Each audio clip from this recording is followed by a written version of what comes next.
people crave peace more than anything else. Yet, paradoxically, they live in a world spinning with chaos. They race through life chasing success, money, fame, thinking those things will bring them calm. But eventually, it hits them. None of it gives them the stillness they were hoping for. Their minds become torn apart by thousands of thoughts, always anxious, always tense, always afraid. They believe that having more will make them happier. But the truth, what they really need isn't more. It's less. Less illusion, less craving, less noise. That's why stillness is the highest state a person can reach. Stillness isn't silence. It's not about hiding from life. It's not about cutting yourself off from the world or becoming emotionally numb.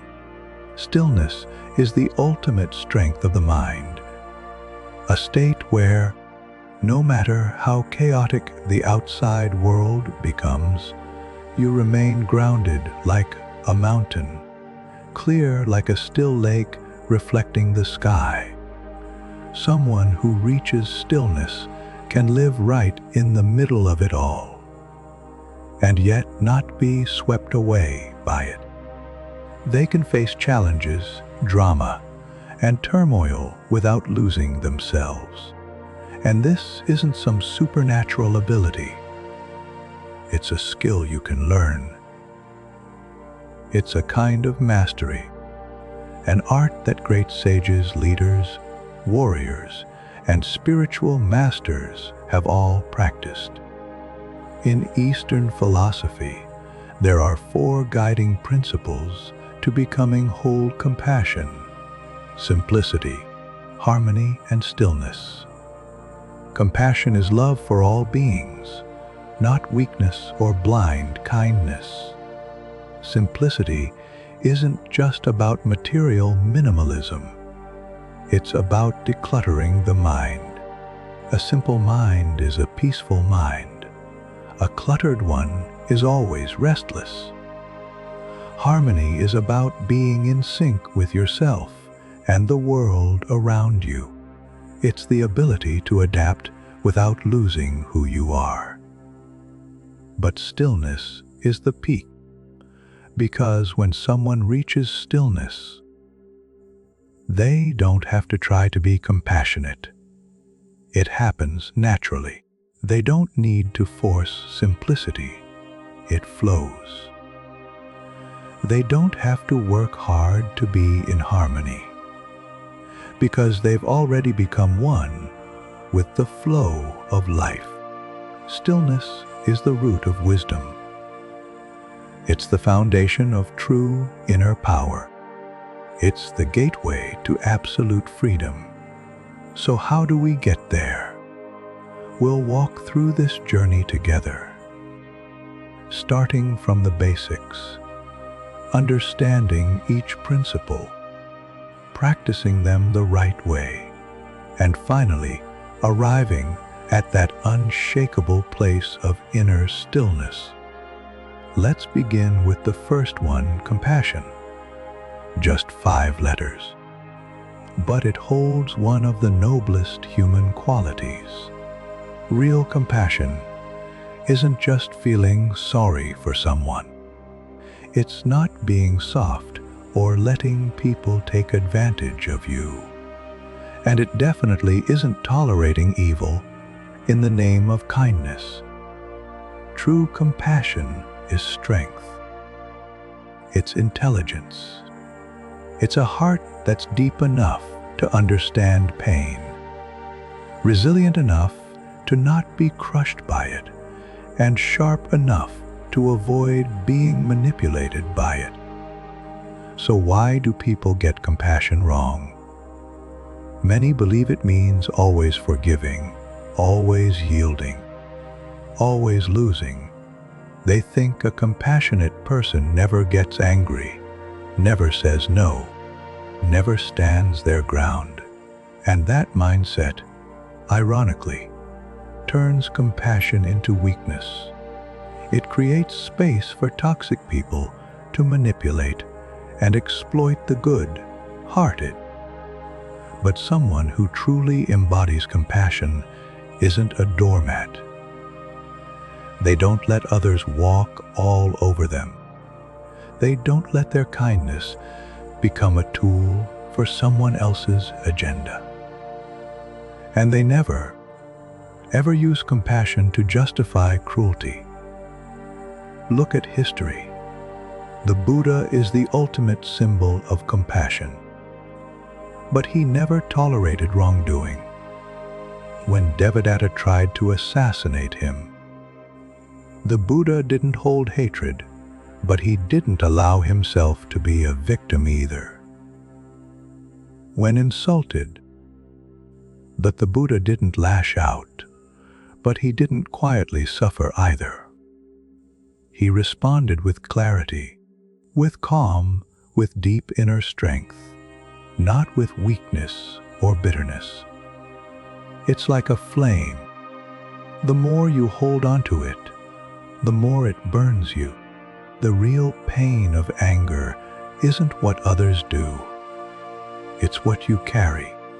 People stuck in resentment live bitter lives. Even if they get revenge, it doesn't bring them peace. But forgiveness isn't about forgetting or accepting everything that's been done to you. Forgiveness is a decision of wisdom, not surrender. When you truly understand the nature of pain, you see that even the one who hurt you is often just another person lost in their own suffering and bad decisions. That doesn't mean you justify harm. It means you don't let yourself sink into the same darkness. You don't let their negativity take root in your own mind. Someone with true compassion doesn't let negative emotions from others poison their peace. They don't get triggered by nonsense. They don't hold grudges because they know it only hurts them. So how do we practice compassion in the right way? Step 1, realize everyone carries their own pain. The person hurting others is often someone who's been deeply hurt themselves. When you understand that, you stop reacting with blame and start responding with insight.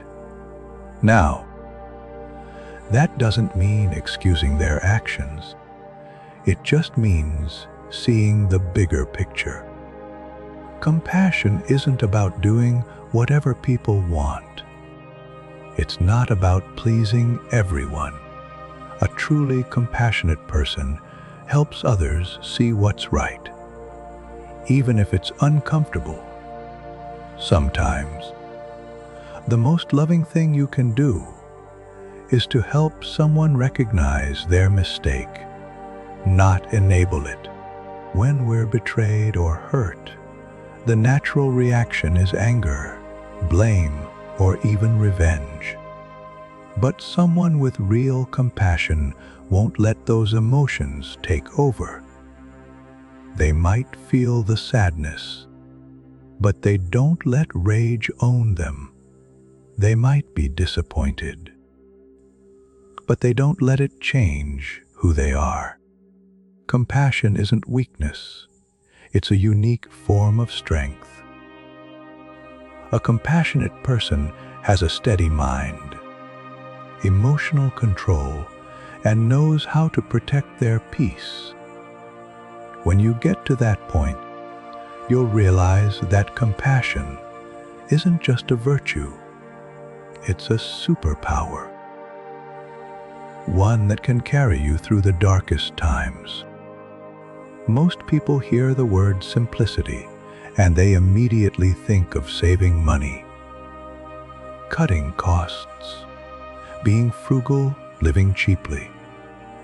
But that's only a surface, level view. Real simplicity goes much deeper. It's not just about reducing material things. It's about streamlining your thoughts, your speech, and your actions. A person who truly lives with simplicity doesn't just live modestly. They carry a calm, uncluttered mind, a life that isn't tangled up in excess. Look at the great sages, thinkers, and spiritual masters throughout history. You'll find a common thread. They all lived simple lives. They weren't chasing luxury. They walked paths of fewer desires. Even philosophers like Lao Tzu or Confucius emphasized simplicity, not because they rejected beauty or joy, but because they knew that overcomplicating life leads to confusion and suffering. The more you have, the more you worry. The more you want, the more vulnerable you become. Simplicity isn't about throwing everything away. It's about recognizing what's enough and letting go of the rest. It's a mindset, a conscious choice to use your time and energy wisely, so you can be free on the inside. We live in a world that constantly pushes us to want more. We're bombarded with ads, trends, and comparisons. We're taught that the more we own, the happier we'll be. But the truth, the more we have, the more we fear losing it. The more we accumulate, the more we feel tied down. A house full of stuff doesn't always mean a life full of joy. Sometimes, it just becomes a cage, filled with distractions, anxiety, and attachment. A person who practices true simplicity doesn't reject the world. They just know what really matters. They don't follow every trend. They don't chase empty desires. Because they understand that a person's worth isn't measured by what they own, but by their clarity and strength of character. There's a story about a monk who visited a wealthy businessman.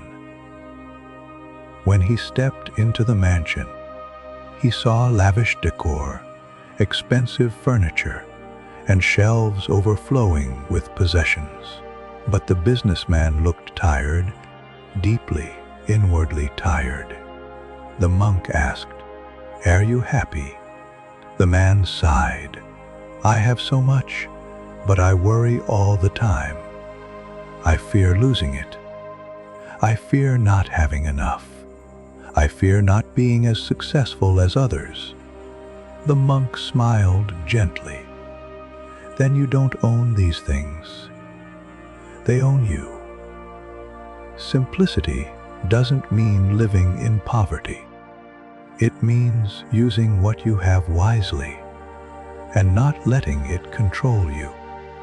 It means creating space in your life so you can breathe again. And it's not just about material possessions.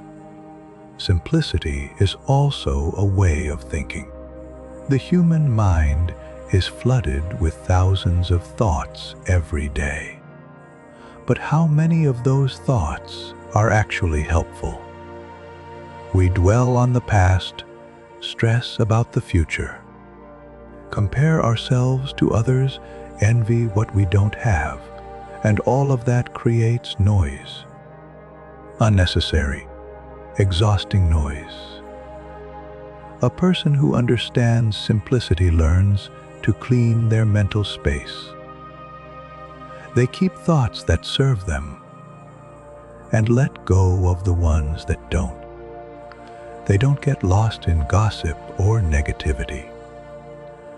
They don't waste energy on things beyond their control. Because they know a clear mind is a powerful mind. Think of your mind like a lake. If you keep tossing pebbles, thoughts, distractions, fears, into it, the surface ripples and distorts. You can't see clearly. But if you let the water settle, everything becomes visible. Simplicity is also powerful in how we speak. People often talk just to fill silence. They judge, argue, gossip, without realizing that every word has weight. Every word can hurt, heal, inspire, or destroy. Careless words are a waste. Harsh words create scars, and cruel words create karma. Someone who practices simplicity in speech isn't quiet out of fear. They speak with intention. They know when silence is stronger than any argument. A wise person doesn't need to talk much. Their presence speaks louder than their voice. A king once asked a sage, "Why do you speak so little?" The sage replied, "Words are like money. Use them wisely. If you spend them recklessly, you'll eventually run out of value." The most powerful leaders, thinkers, and souls don't argue to win. They speak to connect. They don't judge to feel superior. They speak when it matters, and they stay quiet when it's wise. Now let's talk about actions. Many people stay busy just to feel productive. They check off endless to-do lists. But they forget, more doesn't always mean better. True simplicity in action means focusing on what truly matters. Don't do more, do less, but do it better, with clarity, purpose, and presence. Some people pride themselves on how packed their schedule is. But they're just chasing motion, not meaning. Real effectiveness comes from strategy, not stress. It's not about how many things you do. It's about whether the things you do are worth your time. A wise action with purpose can do more than 100 rushed tasks. Ultimately, living with simplicity gives you space, mental space, emotional space, time to actually live. You stop running, you start breathing, you start seeing. And this simplicity leads to freedom. When you're no longer bound by possessions, by endless thoughts, by careless words, or wasted energy, you're free. And only in that freedom can you begin to touch the next state, stillness. But before we arrive there, there's one more principle to explore: harmony. Out of the four, compassion, simplicity, harmony, and stillness. Harmony is the principle that helps us balance ourselves with the world. It connects us with others, with nature, and with our own contradictions. If compassion helps us treat others kindly, if simplicity helps us quiet the noise, then harmony helps us live without constant conflict, without unnecessary tension, without always fighting the current. But harmony isn't about being passive or submissive. It's not about surrendering to what's wrong. Someone who truly understands harmony doesn't just go along with everything. They know how to adjust. Without losing themselves, they know how to stay soft. Without becoming weak, they know how to remain flexible, but rooted. Many of our struggles come from resistance, fighting with life, with people, with ourselves. We push against reality. We cling to who we think we should be. We demand others change for us. We argue with every obstacle. But someone who lives with harmony knows better. They flow like water. They adapt to each moment. Yet they never lose their essence. Most of the suffering we experience doesn't come from the world outside. It comes from the war within. We want one thing but do another. We crave peace but cling to anxiety. We say we want simplicity, yet drown ourselves in complexity. When you're not in harmony with yourself, you feel restless, frustrated, always on edge. You're torn between what you want and what you need, between who you are and who you think you're supposed to be. That's why the first step toward harmony is accepting yourself. Accepting that you're human, that you have flaws, that you've made mistakes, and that those imperfections don't make you broken. They make you real. When you stop fighting yourself, when you stop blaming and resisting, you begin to feel a quiet kind of peace. The kind that doesn't scream or shout. The kind that simply is. There's an old story of a young monk who was constantly at war with his own thoughts, ashamed of his past, anxious about his future, and never satisfied with the present. One day, he went to his teacher and asked, "How do I stop struggling with myself?" The teacher pointed to a river and said, "Do you see the river? It doesn't try to be the ocean. It doesn't try to be the sky. It flows as it is, without pretending, without resisting. That's why it's peaceful." To be in harmony with yourself means to stop trying to be someone else. It means to stop chasing the expectations others placed on you, and finally come home to yourself. But harmony isn't just internal. It's also how we relate to others.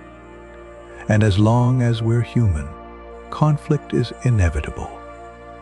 Disagreements, misunderstandings, clashes of perspective. But the person who understands harmony knows how to respond without losing their ground. They don't argue just to be right. They don't force others to submit. Instead, they find a middle path, a shared space where understanding can exist, even when agreement can't. And that doesn't mean backing down or letting people walk over you. Harmony isn't about disappearing. It's about knowing when to bend and when to stand firm. Like bamboo in the wind, it sways, but it doesn't break. There's an ancient story of a king who was searching for a wise advisor. He invited philosophers from across the land and showed them a strange painting, a wild, stormy river. Yet above it, a peaceful sky reflected in the water. Many of the philosophers argued about the meaning. Only one man remained silent. When asked for his interpretation, he said simply, "True harmony is not the absence of conflict. It's the ability to remain at peace within it." The king immediately chose him as his advisor, because real harmony doesn't mean erasing differences. It means staying centered while differences swirl around you. And beyond harmony with ourselves and others, there's one more layer: harmony with the universe itself. This is where ancient wisdom introduces the idea of non-resistance, not inaction, but surrendering to the natural flow of life. You don't have to fight every wave. You don't have to control every outcome. You don't have to predict or force or overthink every step.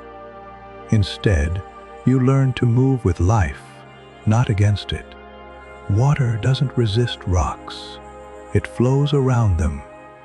It's soft, yet it wears down stone. It doesn't fight, but in the end, it always finds its way. The more we try to force life into our plans, the more anxious and disappointed we become.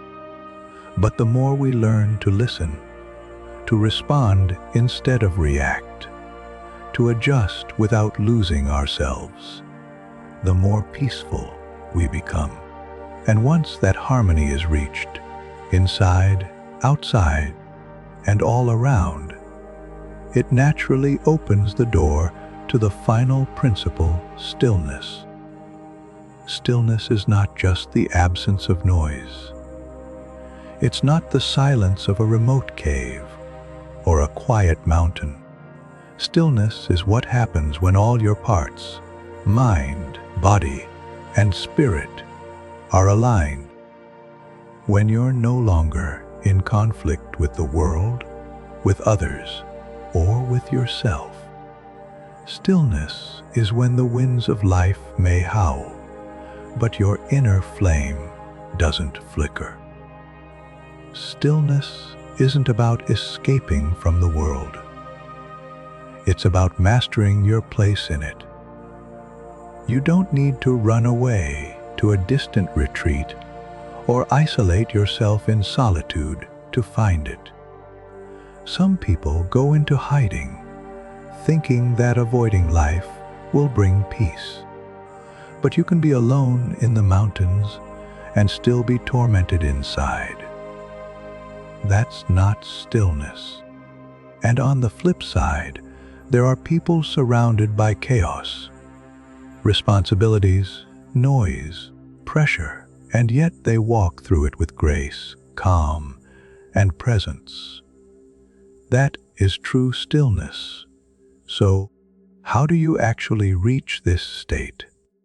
It begins with 3 keys: letting go, observing, being fully present. The first key: letting go. You can't reach stillness if your mind is heavy with attachment. Most people are constantly clinging to the past, haunted by regrets, clinging to the future, worried about things that haven't even happened, clinging to money, reputation, relationships, opinions, status. But everything you cling to creates tension in your mind. It creates waves on the surface of your inner lake. And the tighter you hold on, the more unsettled you feel. Letting go doesn't mean you don't care. It means you stop trying to control the uncontrollable. You stop forcing outcomes. You release the need for things to be a certain way. It's not giving up. It's giving in to the flow of life, to the present moment, to the understanding that not everything needs to be fixed. The second key: observation. Your mind is constantly spinning, thoughts bouncing like a monkey swinging from branch to branch. But here's the trick: you are not your thoughts. You are the one who notices the thoughts. You are the awareness behind them. And when you can step back and observe your mind instead of getting lost in it, everything begins to change. You stop reacting. You start responding. You stop judging your feelings. You start understanding them. Meditation isn't about forcing your mind to be quiet. It's about becoming aware of its movements, like watching a river flow past, without needing to jump in. And finally, the third key presence. Stillness only exists in one place, the present moment. Not in your memories, not in your fears, not in your hopes. Right here, right now. When you're fully present, your mind naturally becomes quiet. Not because you're trying to silence it, but because it no longer needs to chase. You've arrived. You're no longer haunted by what was, or paralyzed by what might be. You're simply alive, awake, and aware in the only time that actually exists. As Laozi said, if you're depressed, you're living in the past. If you're anxious, you're living in the future. If you're at peace, you're living in the present. So the path to stillness is not something you earn. It's something you uncover by releasing, observing, and arriving. It's already within you. You just have to clear the way. Stillness isn't just a beautiful idea. It's a skill, a practice, a way of living. And like any skill, it only becomes real through repetition and intention. You can read about stillness, talk about it, watch videos about it, but until you actually live it, it's just theory. Like having a map but never walking the path. So the question is, how do we bring stillness into daily life? Not just during meditation or on vacation or when everything is perfect, but right here in the middle of messy mornings, tight deadlines, loud conversations, and unpredictable emotions. The answer lies in training 3 parts of your being: the body, the mind, and the intellect. We'll call them still-bodied, still mind, still intellect. Let's start with the body. 1. Still body. You can't have a calm mind in a restless body. The two are connected more deeply than we often realize. When your body is tense, tapping, shifting, breathing shallow, it sends signals to your mind that something is wrong. It puts your nervous system on alert. It creates inner noise. But when your body becomes grounded, your breath slows, your posture steadies. It tells your mind, we're safe, we're here, we're okay. So, the first practice is learning to regulate your body through stillness of movement. Start small. When you're angry or anxious, pause and take 3 deep breaths. Just that. In through the nose, out through the mouth. When you sit with your spine upright, not rigid, but supported. When you walk with awareness, not rushing, not dragging, just walking, fully present. When you eat slowly. Taste your food, feel each bite. When you speak with intention. Let each word rise from awareness. Still body doesn't mean freezing. It means moving with presence. It means not being pulled in every direction by habit, reaction, or stress. It's learning to let your body become an anchor for your inner state. From there, we go deeper to stillness. Your mind is like a lake, and every distraction, every worry, every judgment, it's a stone tossed in, rippling the surface. To see clearly, the surface has to become still. So how do we still the mind? First, you observe emotions instead of being consumed by them. When anger rises, don't fight it. Don't feed it either. Just notice it. Give it a name. This is anger.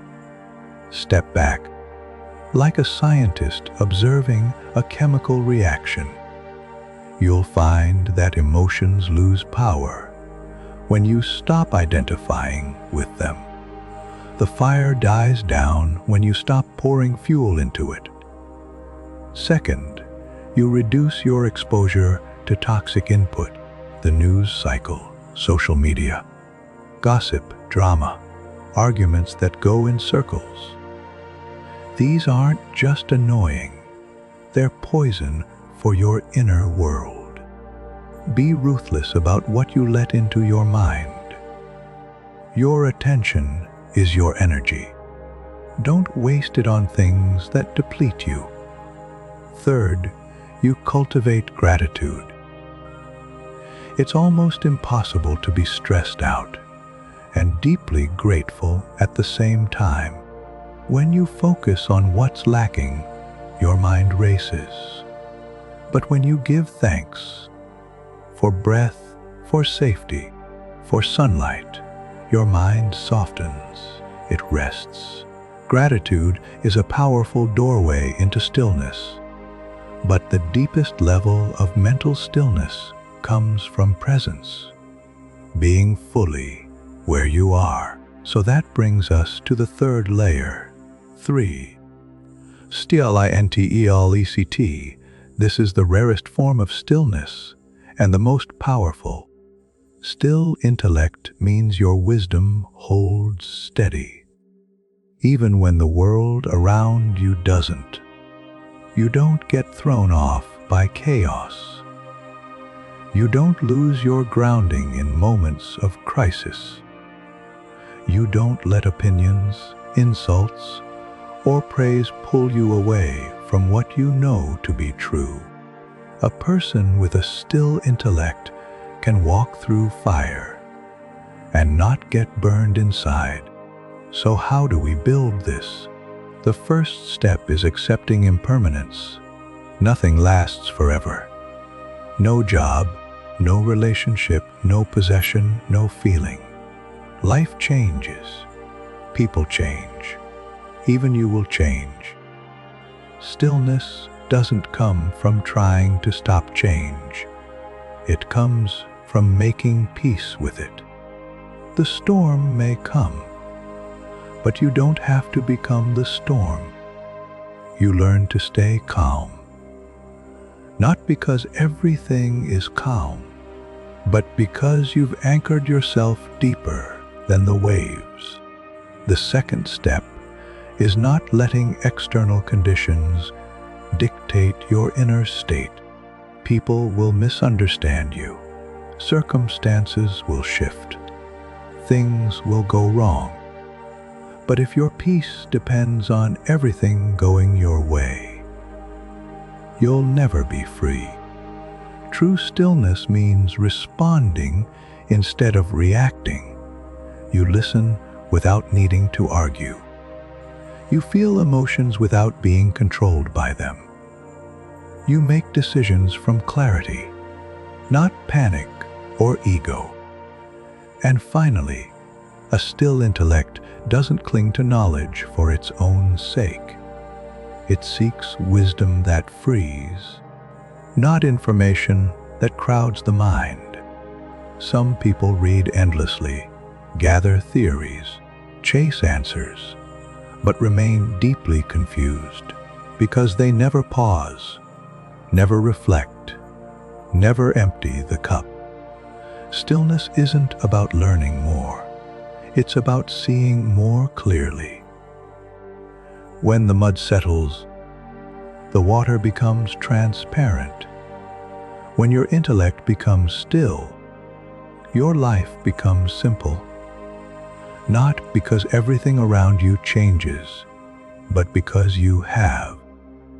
And the incredible thing is, you don't need to wait for the perfect moment to start. You can practice stillness right now. The next time you're stuck in traffic, instead of getting angry, observe your breath. The next time you're having a conversation, listen fully, without mentally preparing your next reply. The next time you're overwhelmed, put your hand on your heart, take one deep breath, and ask, what really matters right now? A stillness lives in these tiny, ordinary moments.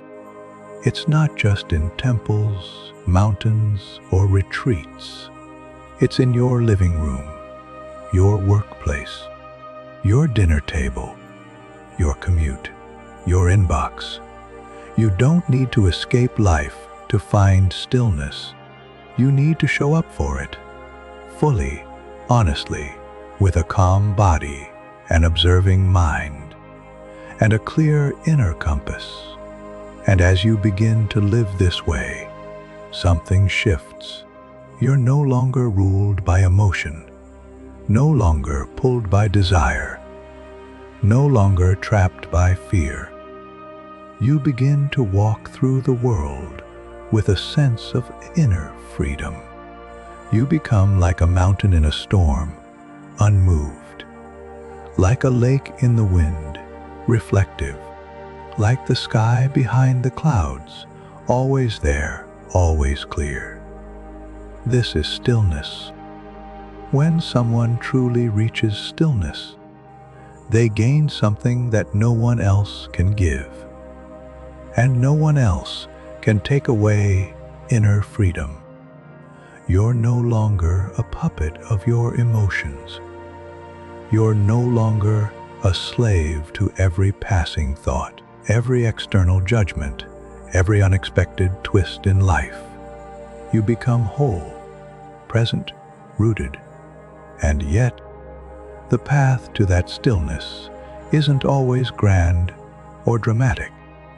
It's not about massive breakthroughs or long pilgrimages. Most of the time, it's about practicing small things consistently, patiently, and with care.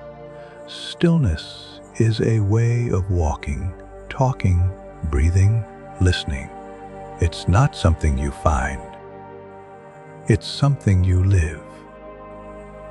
Let's look at how this shows up in the ordinary moments of everyday life.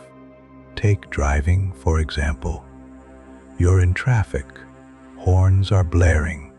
Someone just cut you off. Your chest tightens. Your fingers grip the wheel. Your mind wants to snap. Now pause.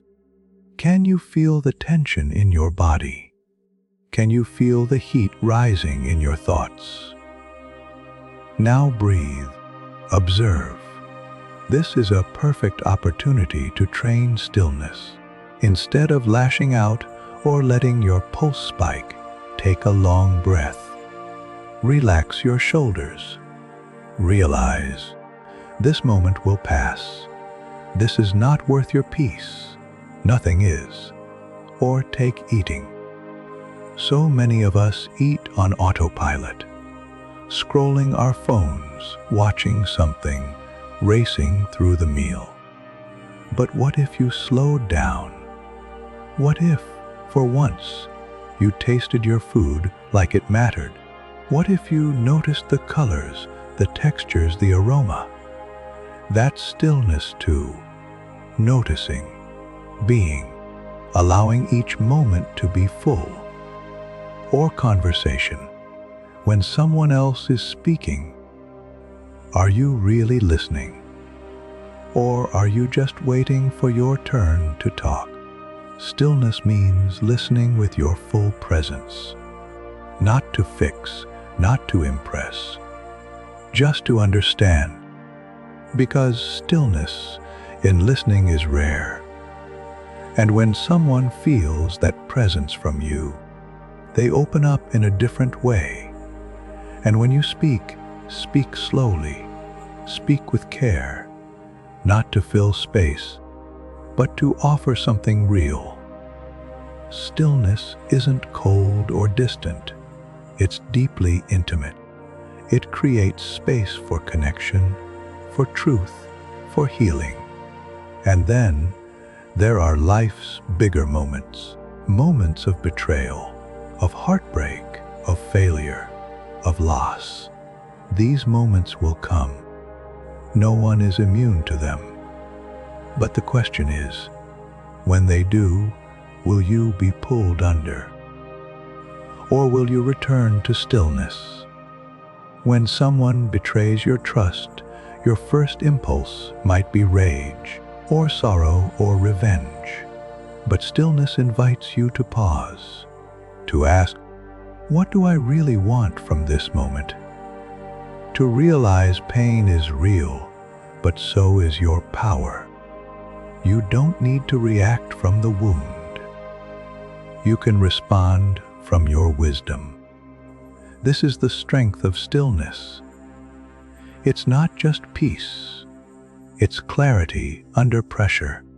It's presence in the storm. It's choosing who you want to be, no matter what's happening around you. And perhaps the most beautiful thing about stillness is that the more you live in it, the more it spreads. You walk into a room and people feel calmer. You speak and others feel heard. You don't have to say much. Your very being becomes a mirror for others.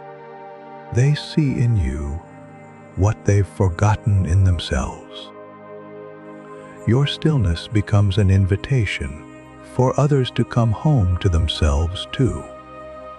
Because deep down, every person wants this, not more noise, not more stuff, but more space, more peace, more presence. Stillness is not something reserved for monks or mystics.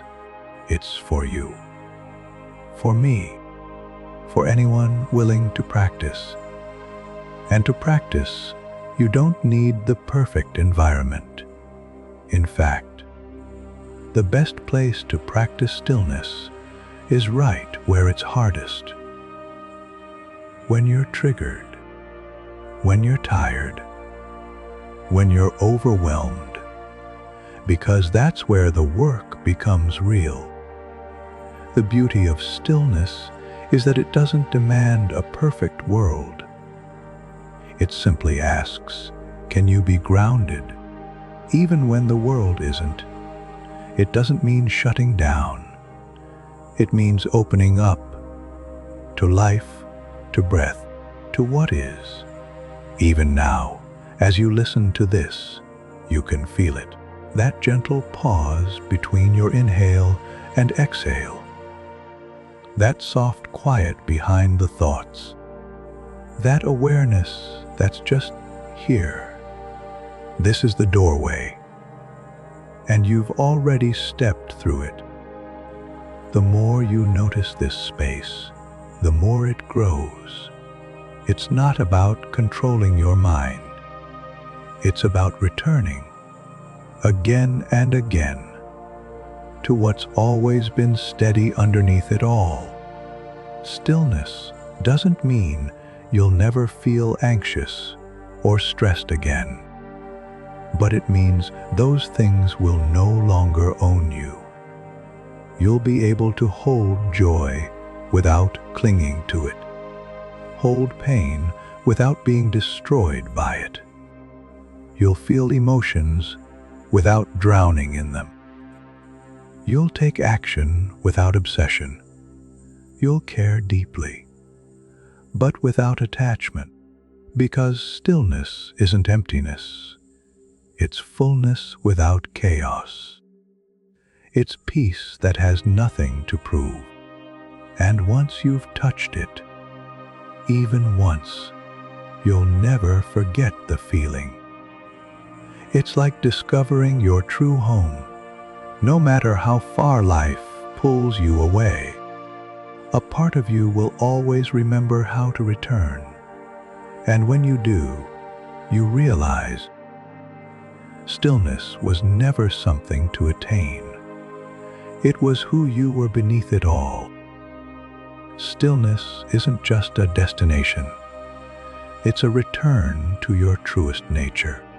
And the more you practice, whether through breath, through presence, through daily moments of calm, the more you'll realize you don't create stillness, you uncover it. It's always been there, beneath the chaos of your mind, beneath the noise of the world, beneath your reactions, fears, ambitions, desires. There is a place in you that never moves, never panics, never needs anything to be different. It simply is. It sees clearly. It loves without needing. It acts without grasping. It stands without shaking. That is stillness. But how do we continue to live in that state? Not just for a few quiet minutes each day, but in the middle of our full, demanding lives. The answer lies in rhythm, in returning, in realigning with what we already know to be true. That's why we practice still body, so we can move through life with grace instead of chaos. Still mind, so we can respond instead of react. Still intellect, so we can stand firm even when the ground seems to shift. And it's not about perfection. You'll lose your stillness sometimes. That's okay. You'll get frustrated. You'll get triggered. You'll spiral back into noise. That's human. But the difference now is, you'll notice it. You'll feel the contrast. And you'll know how to come back. That's the gift of awareness. Stillness doesn't require you to be superhuman. It invites you to be fully human, but from a place of wisdom and centeredness, rather than anxiety and survival. And in that space, your entire relationship with life begins to shift. You stop trying to control everything. You stop rushing. You stop reacting out of fear. And instead, you begin to live from the inside out. You anchor into stillness. And from that space, you create. You love. You lead. You serve. You grow. You become the calm within the storm, not by avoiding life, but by understanding your place in it. You start to see through the illusion that happiness is out there. In the next achievement, the next relationship, the next possession, you realize it was never out there. It was here, in you, all along. There's a story about a man who spent years climbing a mountain, seeking a wise teacher said to have the answer to peace. He faced wind, snow, hunger, fear. He arrived exhausted, but determined. Finally, he met the teacher and asked, "How do I find peace?"